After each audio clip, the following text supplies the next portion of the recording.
दोस्तों, इस कहानी की शुरुआत होती है गोलू सिंह के सपने से और वो सपने में ही चमेली के साथ कबड्डी खेल रहा होता है। समझ रहे हो? समझ रहे हो ना? और उसका ये सपना जल्दी ही टूट जाता है क्योंकि उसको किसी का फोन आता है और जिससे वो बात करते हुए काफी परेशान हो जाता है और गुस्से में वो कहता है कि आप वहीं रुकिए, हम वहाँ आ रहे हैं। और हम देखते हैं कि गोलू सिंह जल्दी से तैयार होकर अपनी बाइक से कहीं निकल जाता है। और यहाँ पर मैं आपकी जानकारी के लिए बता दूं कि गोलू सिंह व चमेली को शादी हुए अभी कुछ ही दिन हुए हैं और इसकी पत्नी इससे नाराज होकर अपनी माँ के पास चली जाती हैं। और अब वो ऐसा क्यों कर रही है और इसकी क्या वजह है, इसका पता तो हमें कहानी के आगे ही पता चलेगा।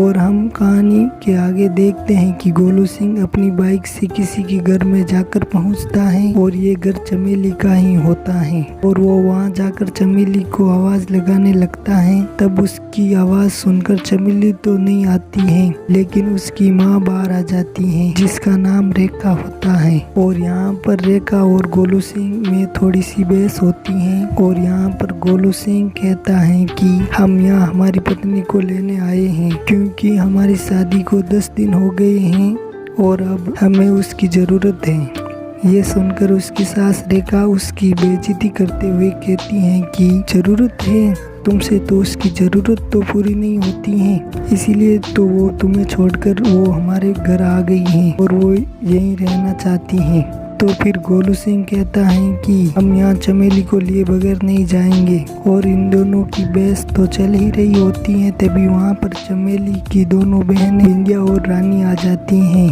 और गोलू सिंह की नज़र जब रानी पर पड़ती है तो वो उसके सपने देखने लगता है जो जल्दी ही खत्म हो जाते हैं। और इसके बाद वो सभी चमेली के घर पर आते हैं और घर में भी अपनी बहस चालू रखते हैं। और यहाँ पर चमेली की बड़ी बहन बिंदिया कहती है कि चमेली ने मुझे खुद कहा है कि वो आपके साथ रहना नहीं चाहती हैं, जिसका जवाब देते हुए गोलू सिंह कहता है कि आखिर क्यों, हमें क्या कमी है और हमसे क्या हो गया है। इतने में वहाँ चमेली की माँ गोलू सिंह का मजाक उड़ाते हुए कहती है कि तुमसे कुछ हो ही नहीं पाता है क्योंकि तुम एक नंबर के ढीले इंसान हो, इसीलिए चमेली हमारे यहाँ रहने आ गई है हमारे साथ। और ये सब कुछ चमेली ने ही कहा है और ये बात गोलू सिंह को बिल्कुल भी पसंद नहीं आती है। साथ ही वो कहता है कि ये सब झूठ है। और ये बहस करते हुए गोलू सिंह कहता है कि मैं तो चमेली को लिए बगैर जाने वाला नहीं हूँ। इसके बाद गोलू सिंह चमेली के कमरे में जाता है जहाँ वो खड़ी होती है और फिर गोलू सिंह चमेली को समझाते हुए अपने साथ चलने के लिए कहता है, लेकिन यहाँ पर चमेली जाने से इनकार कर देती है। और जब गोलू सिंह उसको पूछता है क्यों, तब चमेली कहती है कि आप हमारी ज़रूरतें पूरी नहीं कर पाते हो। और फिर इन लोगों का ये बहस काफी बढ़ता ही जाता है। और यहाँ पर गोलू सिंह चमेली का हाथ पकड़कर उससे खींचने लगता है। तब चमेली उसका हाथ छुड़ाकर उसको धक्का देती है जिससे उसका सर जाकर टेबल से टकरा जाता है और इससे उसे थोड़ी सी चोट आ जाती है। और फिर वो इन लोगों को धमकाते हुए कहता है कि हम तुम्हारी रिपोर्ट पुलिस में करवाएंगे और तुम सभी को जेल में डलवाएंगे। और वो धमकी देते हुए गुस्से से वहाँ से चला जाता है। और उसकी इस धमकी से चमेली और उसके घर वाले काफी डर जाते हैं और वो सोचते हैं कि ये मुद्दा गांव की पंचायत में नहीं चला जाए। हम कहानी के आगे देखते हैं कि गोलू सिंह डॉक्टर के पास जाकर अपने सिर की पट्टी करा रहा होता है, जहां वो डॉक्टर उससे बातचीत करते हुए उससे पूछ लेता है कि कहाँ के रहने वाले हो और ये चोट कैसे आई। इसका जवाब गोलू सिंह झूठ कहते हुए कहता है कि बाइक से गिर जाने के कारण हमारे सिर पर ये चोट आ गई है। और वो कहता है कि हम यहाँ रेखा के जवाई हैं और चमेली से हमारी शादी भी हुई है कुछ ही दिन पहले। और कहानी में आगे चमेली के घर पर इसी बात को लेकर बहस चल रही होती है। फिर कुछ देर बाद इन लोगों के घर पर कुछ पंचायत वाले आते हैं और कहते हैं कि तुम्हें सरपंच ने बुलाया है। और फिर कहानी में कुछ देर बाद गांव में एक पंचायत बैठती है और यहाँ पर सरपंच अपनी बातें रखते हुए गोलू सिंह को कहती हैं कि आपके साथ जो भी हुआ है हमें बताइए, हम आपके साथ अन्याय नहीं होने देंगे।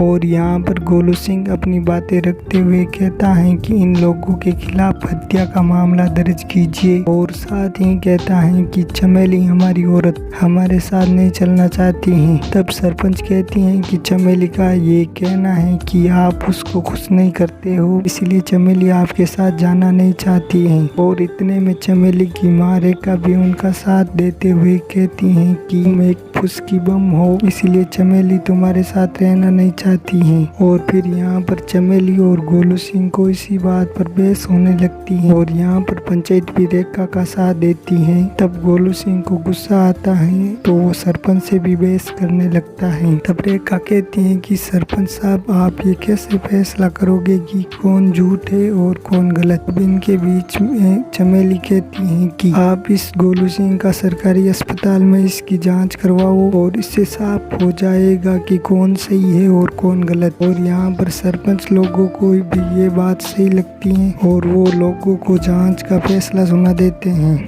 फिर कहते हैं कि जाओ गांव के डॉक्टर को बुला कर लाओ और वहाँ पर कुछ ही देर बाद डॉक्टर आ जाता है। और फिर सरपंच कहती हैं कि इन लोगों की आपस में ही बहस चल रही है और इनका मानना है कि गोलू सिंह मर्द ही नहीं है। तो डॉक्टर साहब आपकी जिम्मेदारी है कि आप ये जांच पड़ताल करिए और गाँव के लोगों को बताइए कि गोलू सिंह मर्द है या नहीं।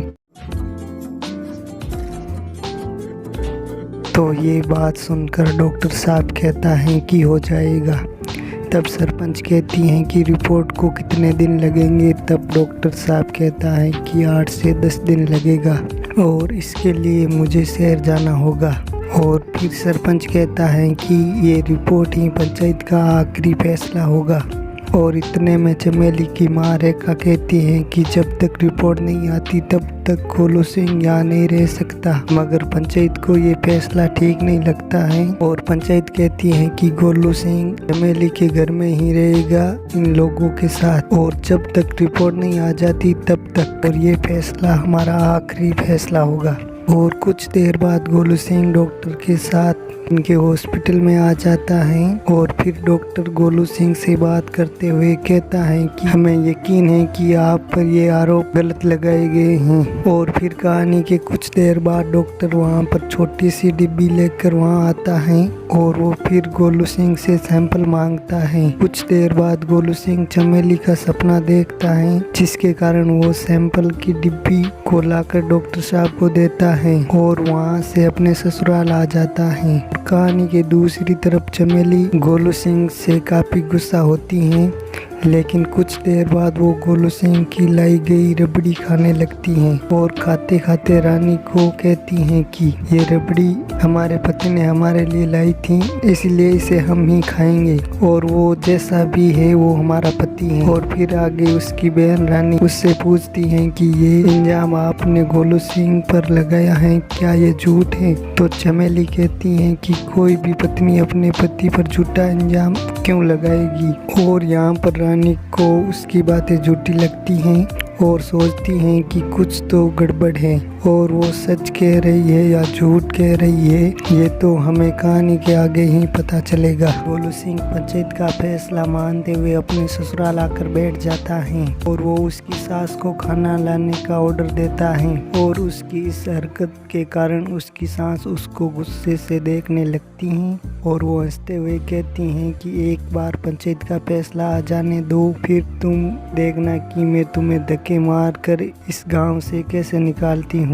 यहाँ पर गोलू सिंह गुस्से में कहता है कि एक बार रिपोर्ट आने दो, फिर हम भी देखते हैं कि हमें चमेली को ले जाने से कौन रोकता है। और फिर इन दोनों में इसी बात को लेकर बहस होने लगती है। तभी वहाँ पर बिंदिया आ जाती है और इन दोनों का झगड़ा रोकती है। वो कहती हैं कि गोलू सिंह आप अपने कमरे में जाइए और हम आपके लिए खाना लेकर आते हैं।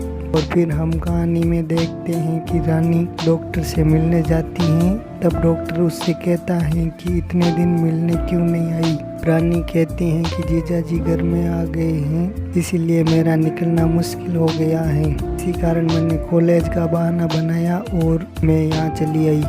और मैं आपको आपकी जानकारी के लिए बता दूं कि इन दोनों का चक्कर चल रहा है और इन दोनों के रिश्ते की खबर किसी को भी नहीं है। और इसके बाद ये दोनों वहाँ पर जोरदार कबड्डी खेलते हैं जो 10 मिनट तक चलती हैं। और इसके बाद कहानी के आगे बिंदिया जीजा जी के लिए खाना ले जाती हैं। वो देखती हैं कि जीजा जी कसरत कर रहे होते हैं और वो जीजा जी को देखकर उन पर पागल हो जाती हैं। और ये बात गोलू सिंह समझ जाता है और यहाँ पर फिर से इन दोनों का कबड्डी का खेल देखने को मिलता है। और फिर कुछ देर बाद बिंदिया उस कमरे से बाहर आती है तो उसकी माँ रेखा उसे देख लेती है। और कहानी के अगले दिन रेखा गोलू सिंह को खाना देने जाती है और वो खाना गोलू सिंह को पसंद नहीं आता है। इसके कारण रेखा और गोलू सिंह में बहस होने लगती है और इस बहस से इन दोनों की नज़दीकियाँ बढ़ने लगती हैं। और हमें यहाँ फिर से इन सास और दामाद का सीन देखने को मिलता है जो 10 मिनट तक होता है। और इसी सीन के साथ ये पार्ट 1 खत्म हो जाता है। और गोलू सिंह का रिपोर्ट का क्या होगा और वो मर्द है या नहीं, इसका पता तो हमें पार्ट 2 में ही चलेगा। पार्ट 2 देखने के लिए वीडियो को लाइक कर दीजिए और चैनल को सब्सक्राइब कर दीजिए। धन्यवाद।